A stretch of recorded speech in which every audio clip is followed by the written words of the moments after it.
Olá, meu nome é Daniele Corrêa, sou professora de Biologia e hoje nós vamos adentrar as aulas 33 e 34 da apostila 3, referente ao tema biomas terrestres. Bom, o que seriam biomas? Os diferentes biomas terrestres são reconhecidos pelo tipo de vegetação e clima que apresenta. Um bioma é uma unidade de comunidade mais ampla, lembrando que comunidade é a mistura de espécies com seu habitat, espécies diferentes.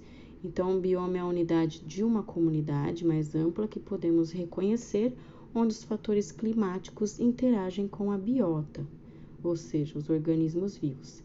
Então, os biomas nada mais são do que a interação entre os fatores climáticos com os organismos vivos. De um modo geral, a vegetação de um bioma é uniforme, mas diferentes espécies vegetais podem predominar em diferentes partes de um bioma. A seguir, nós vamos acompanhar quais são os principais biomas terrestres do mundo. O primeiro deles é a tundra. A tundra, ela localiza-se próxima ao Polo Norte. Seu solo possui uma camada que está sempre congelada, que é chamada de permafrost. Árvores não se desenvolvem nesse bioma, devido às consequências da temperatura.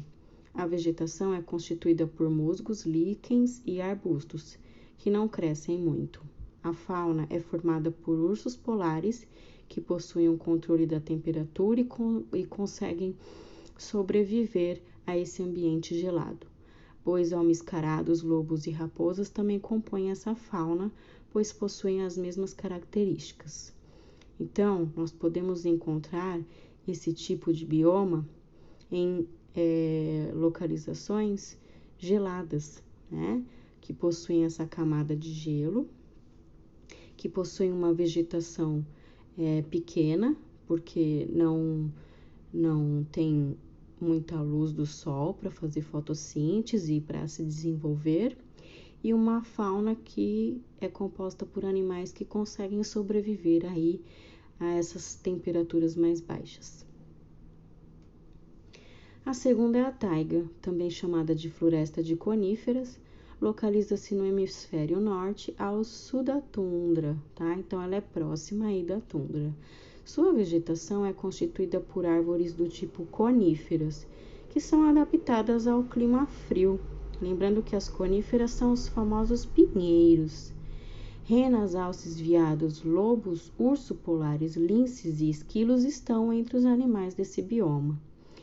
Então, quando a gente lembra do pinheiro de Natal, árvore de Natal, é justamente essa conífera, que são árvores não muito grandes e que se adaptam facilmente a esse clima frio, ou seja, elas conseguem crescer um pouco mais, se desenvolver com um pouco dos nutrientes. Esse bioma, ele possui essas árvores medianas que se adaptam ao clima e ela fica próxima desse clima gelado, próximo da tundra. Só que ela não tem a camada permafrost, que é aquela camada fina de gelo, os animais, a fauna dessa região, também são animais que conseguem se adaptar aí a climas frios, e a retirar também seus nutrientes, poucos nutrientes dessa região. O terceiro é a floresta temperada. Ela localiza-se em regiões de clima temperado, principalmente nos Estados Unidos, Europa e Ásia. As 4 estações do ano são bem definidas, tá? As árvores desse bioma, que são carvalhos, faias, pinheiros e outras, são caducifólias, ou seja, elas possuem bastante folhas. Ela abriga animais como javalis, veados, esquilos e raposas. Então, já é uma floresta de clima temperado. São árvores maiores, porque conseguem mais nutrientes a partir do solo, porque o clima é mais ameno, e as estações do ano são bem definidas, tá? As árvores são maiores, são bem desenvolvidas, possuem várias folhas e já possuem animais aí, uma variedade maior na fauna, porque possuem maior oferta de nutrientes. nas figuras a seguir, do lado esquerdo podemos observar a taiga, que são as coníferas próximas aí à tundra, e do lado direito a floresta temperada, né, com essas árvores multicoloridas, né, num clima já mais ameno. Depois nós temos os campos temperados, que são grandes formações vegetais com predominância de gramíneas, né, então uma vegetação aí rasteira. Também possui herbáceas e pequenos arbustos esparsos. Elas ocorrem na América do Norte, Eurásia, África e América do Sul. O clima é semiárido. Os campos da região sul do Brasil são chamados de pampas, então nós temos aqui no Brasil, tá? Então é uma vegetação mais rasteira, uma vegetação mais gramínea, mais resistente ao calor, onde nós temos aí também pequenos arbustos, né? Eles não se desenvolvem muito e já dá para imaginar a causa desse pequeno desenvolvimento. É o clima que é semiárido, então não chove muito nessa região, deixando o clima mais seco e com isso poupa um pouco os nutrientes devido à falta de chuva, né? Então essa vegetação ela não se desenvolve com tanta intensidade.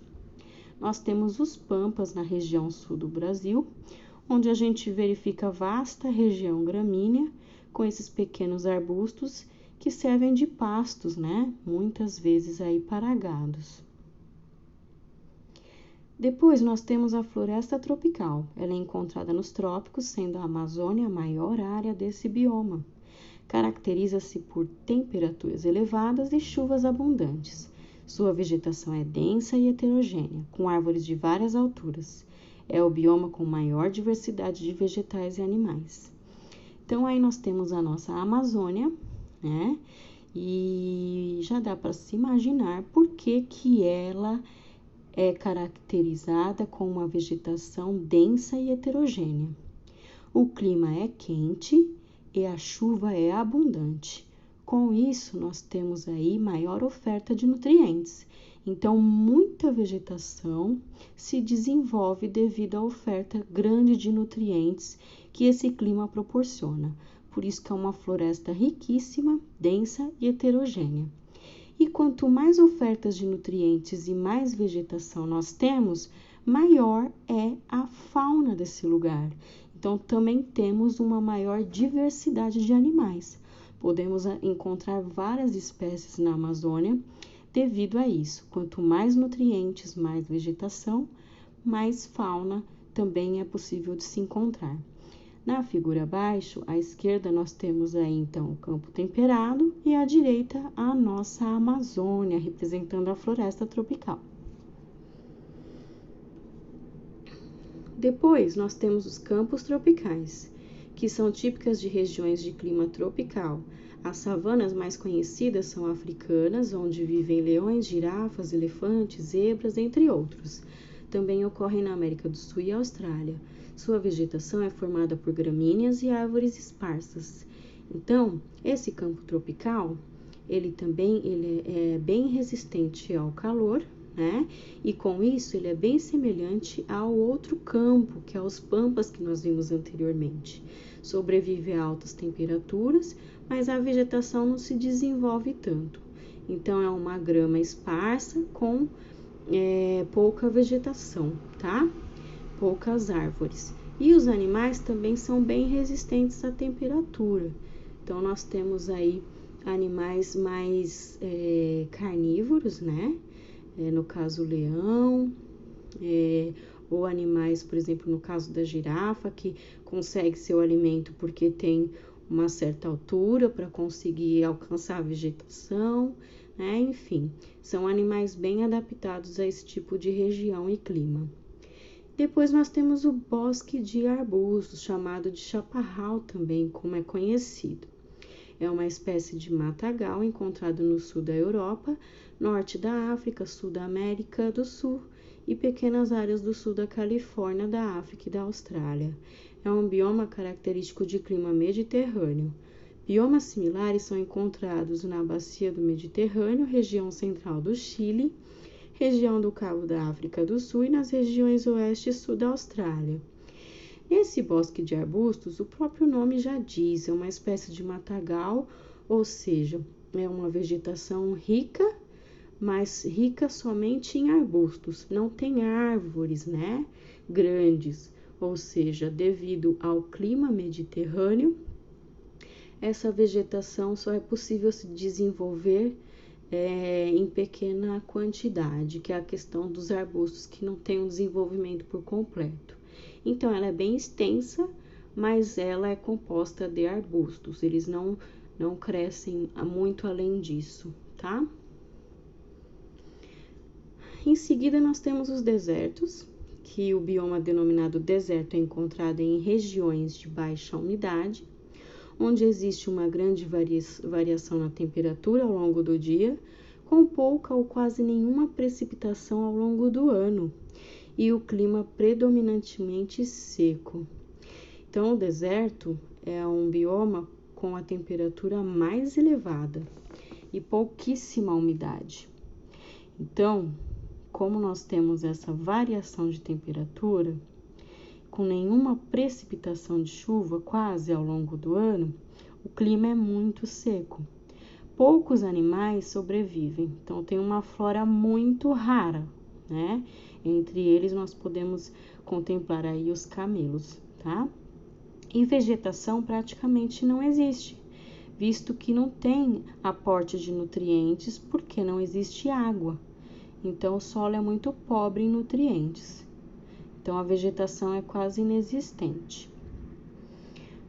Em seguida, nós temos as montanhas ou a tundra alpina, tá?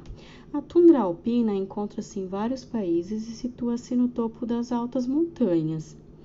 Ela é muito fria e ventosa e não tem árvores. Ao contrário da tundra ártica, que nós vimos em primeiro, o solo apresenta uma boa drenagem e não apresenta a camada congelada que é a permafrost. Apresenta ervas, arbustos e musgos, tal como a tundra ártica. Então, a tundra alpina é como se fosse o topo da montanha. Na tundra ártica, nós podemos contemplar aí a região mais baixa, né? Então, é aquela região mais baixa da montanha, são as depressões. E a tundra alpina é aquele gelo que situa-se só no topo da montanha, né? Essa é a tundra alpina. E por conta disso, ela é bem fria, venta muito lá em cima, porque é o cume, e também não tem árvores, devido ao clima frio e a pouca oferta de nutrientes. Porém, esse solo, ele apresenta uma drenagem boa, porque ele não tem a camada de gelo permafrost, que nós encontramos na tundra ártica. Por que que não tem? Porque nós temos a ação da gravidade. Então, esse gelo que derrete no cume, ele caminha para baixo. E quando se deposita lá embaixo, ele faz com que essa camada permafrost se instale. Então, dificilmente essa camada permafrost se forma no topo da montanha, por conta da ação da gravidade. Por conta disso, nós podemos encontrar alguma vegetação além da tundra ártica, que são as ervas, arbustos e musgos.